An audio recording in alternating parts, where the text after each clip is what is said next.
Assalamualaikum warahmatullahi wabarakatuh. Selamat malam. Kali ini saya akan membahas tentang tugas menghubungkan titik terdekat dari mata kuliah Algoritma Pemrograman 2. Di sini mungkin sebelum saya memulai untuk lebih afdolnya, pertama, perkenalkan, saya Ivan Nabil Wiridana dengan NIM 2124 10 10 10 89 dari kelas A, program studi sistem informasi. Mungkin langsung saja dimulai. Di sini untuk seperti biasa dari link YouTube masih belum ada karena videonya masih sedang dibuat sekarang ini.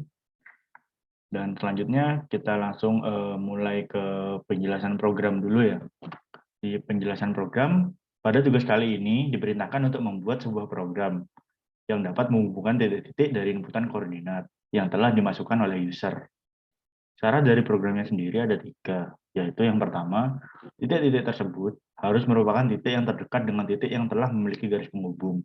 Jika belum akan dimulai dari titik dengan keterangan nomor 1. Jika belum, akan dimulai dari titik dengan keterangan nomor 1. Yang kedua, harus asiklik. Dengan maksud, sebuah koordinat berakhir pada titik akhir dan tidak tersambung lagi ke titik awal. Maksudnya tidak terjadi pengulangan. Yang ketiga, garis yang dihasilkan dari penghubungan titik tadi tidak boleh saling berpotongan antara satu dengan yang lain atau bertumbukan. Gitu. Mungkin setelah dari penjelasan program, kita langsung mulai ke hasil output dulu ya. Ini adalah hasil output yang sudah saya jalankan dengan hasil seperti ini.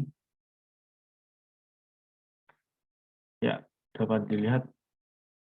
Di sini tidak ada yang berpotongan dan semuanya asiklik, yaitu tidak kembali ke titik awalnya, begitu. Mungkin kita langsung jelaskan dari codingannya dulu ya.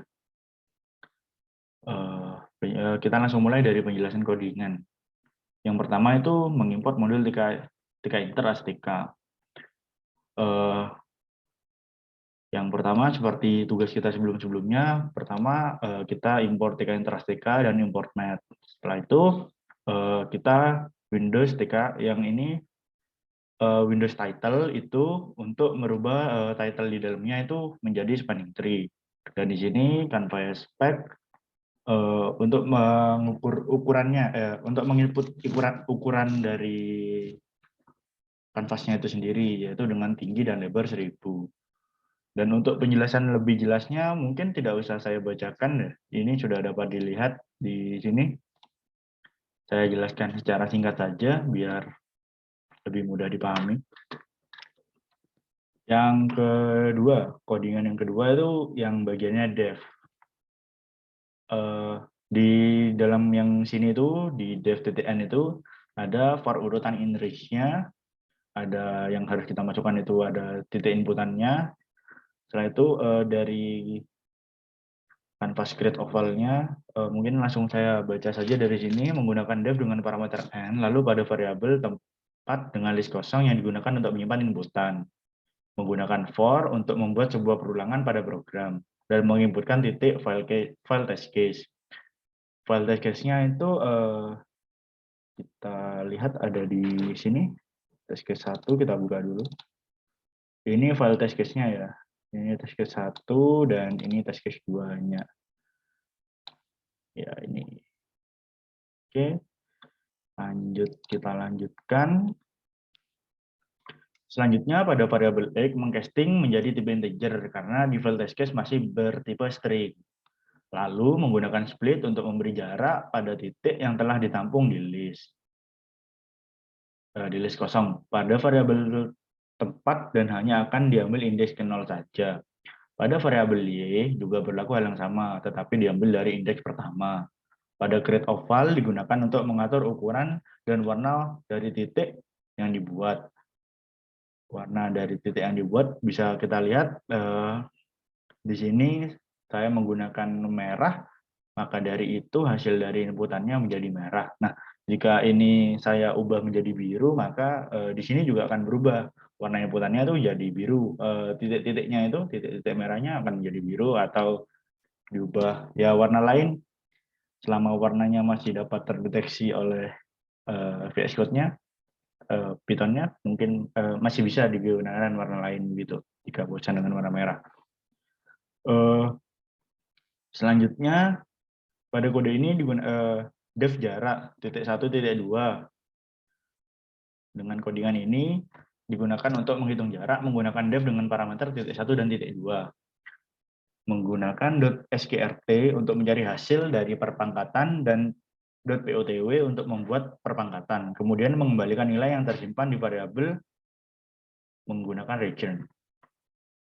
Nah, ini dapat dilihat di sini return hasil untuk kembali untuk mengembalikan nilai yang tersimpan.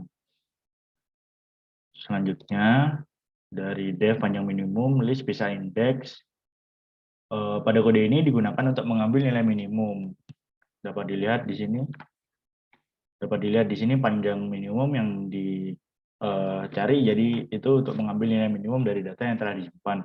Menggunakan def dengan parameter list dan pisah index, pisah underscore index, lalu pada variabel length set dengan list kosong yang digunakan untuk menyimpan inputan. Kemudian mengembalikan nilai yang tersimpan di variabel i menggunakan return. Dapat dilihat return i di sini. Tapi sebelum itu ada for i in list if i pisah underscore index sama dengan minimum return i. Selanjutnya dengan codingan ini pada perulangan pertama di def dengan parameter verticeset digunakan untuk menampung sisa asli yang disimpan di variabel edge dengan menggunakan list kosong. Kemudian pada variabel titik terhubung digunakan untuk menghilangkan titik yang telah terhubung di variabel titik tidak terhubung. Lalu dihubungkan di variabel titik terkoneksi. Variabel temporary 1 edge digunakan untuk menyimpan hasil dari sisi yang telah diseleksi atau hasil seleksi dari kombinasi titik. Selanjutnya untuk mencari jarak terdekat dari kombinasi vertex yang terhubung menggunakan kombinasi minimum sama dengan minimum temporary 2 edge 2. Mungkin langsung saya lanjutkan saja. Teman-teman dapat membaca sendiri dari sini penjelasannya agar tidak usah terlalu lama berbelit-belit juga. Yang terakhir menggunakan variabel varchar untuk memasukkan inputan sesuai dengan file test case. Variabel edge digunakan untuk memanggil fungsi def dari minimum spanning tree dengan banyak datanya berdasarkan variabel varchar. Selanjutnya pada create text digunakan untuk memunculkan keterangan berupa angka pada titik-titik yang telah dihasilkan. Kemudian titik-titik tersebut akan dihubungkan dengan garis yang telah dibuat pada grid line. Itu outputnya tadi sudah saya tunjukkan, tapi untuk lebih baiknya kita langsung coba saja. Di sini sudah ada.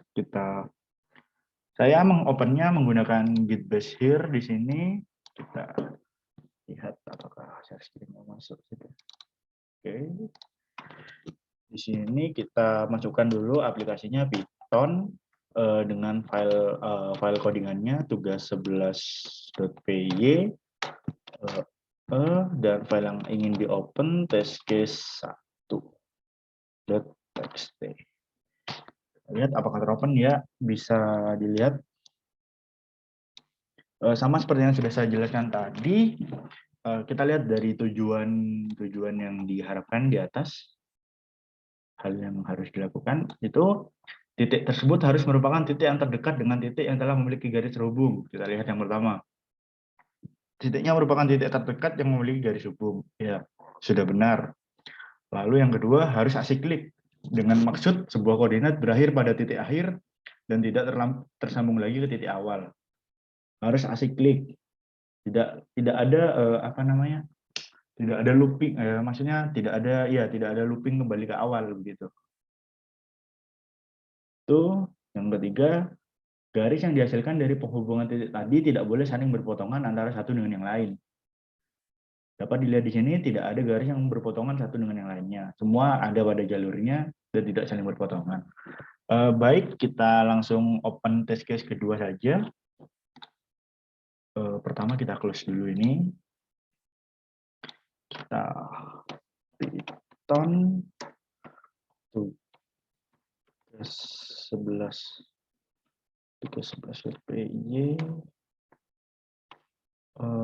test case 2.txt. Nah, wah kali ini lebih banyak titiknya. Nah, kita langsung lihat ketentuannya lagi. Di ketentuan tadi, titik-titik tersebut harus merupakan titik terdekat dengan titik yang telah memiliki garis penghubung. Dapat kita lihat bahwa semuanya merupakan titik terdekat dari garis yang telah memiliki garis hubung. Selanjutnya harus asiklik, tidak ada yang tidak tersambung lagi ke titik awal, tidak ada looping dalam titik dari test case 2 ini. Berarti codingannya sudah benar. Yang ketiga, garis yang dihasilkan dari penghubungan titik tadi tidak boleh saling berpotongan antara satu dengan yang lain. Dapat dilihat, sama seperti test case 1 tadi, tidak ada garis yang berpotongan, semua ada di tempatnya. Dan tidak ada yang saling tindih atau berpotongan. Nah, mungkin hanya sampai sini saja yang dapat saya sampaikan untuk malam ini. Kurang lebihnya mohon maaf. Semoga ada yang dapat diambil dari penjelasan singkat saya. Terima kasih semuanya sudah mendengarkan. Akhir kata, wassalamualaikum warahmatullahi wabarakatuh.